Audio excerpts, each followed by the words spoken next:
Good morning YouTube family. જો જીરામાં આવ્યા જીરું है कमेंट करजो केवू है।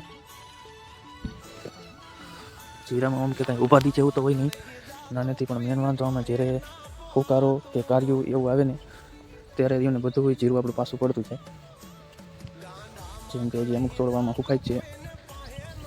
જો આ રહ્યો ને પણ અમારા ખેતરમાં જ્યારે પણ અમે ટ્રેક્ટરથી જેમ કે હર દાંતી મોરપગા કે રાપ ગમે ત્યારે હાંકવાનું થાય ને લાળ ગેટ પાણો નીકળે। આથી 5-7 વર્ષથી તો એટલા પાણા વીણીને અમે તમને વાત જ પૂછોમાં।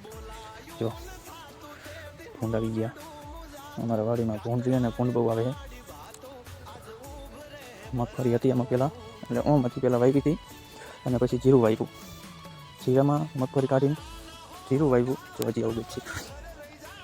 આ વતન 3 વખત નીંદી વાળી તો એ બી સતત થાય। જો અને આ ભૂંડ રહ્યા ને એ હાપોલિયા હાટું અને મગફળી હાટું આવે। આ કોણું રહ્યું ને જે તમે જોવો ને એ ખાવા હાટું આવે, એટલે જીરાને એને કાઢવા હાટું જીરું પછી બધું પડખેનું નીકળી જાય। જો તમને પાણાનું કીધું હતું ને, પાણા એલપા તો નથી, આ બાજુ ઓછા છે।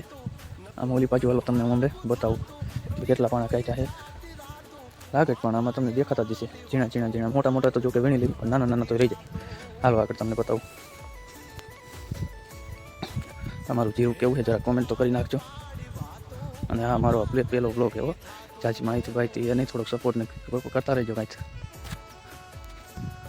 જો ટગા હે, બર્તન પડ્યા છે, ઓઇલ પર પાણા છે। જો આ લાગેટ ઠેક આમથી કરીને સીધા બંધ લગી નકરા પાણા ઉપર નાખેલા છે। જેમ કે આ જો આવડા પાણા નીકળે, આનાથી મોટા મોટા નીકળતા। એ તો જ્યારે અહીં અમે આ બધું હમું કર્યું ને મોટા જબર પાણા કાઢ્યા હતા। સુર બાબર તો આજના વ્લોગમાં આટલું જ। વિડીયો સારો લાગ્યો તો લાઈક, શેર અને સબસ્ક્રાઈબ કરી દેજો। રામ રામ।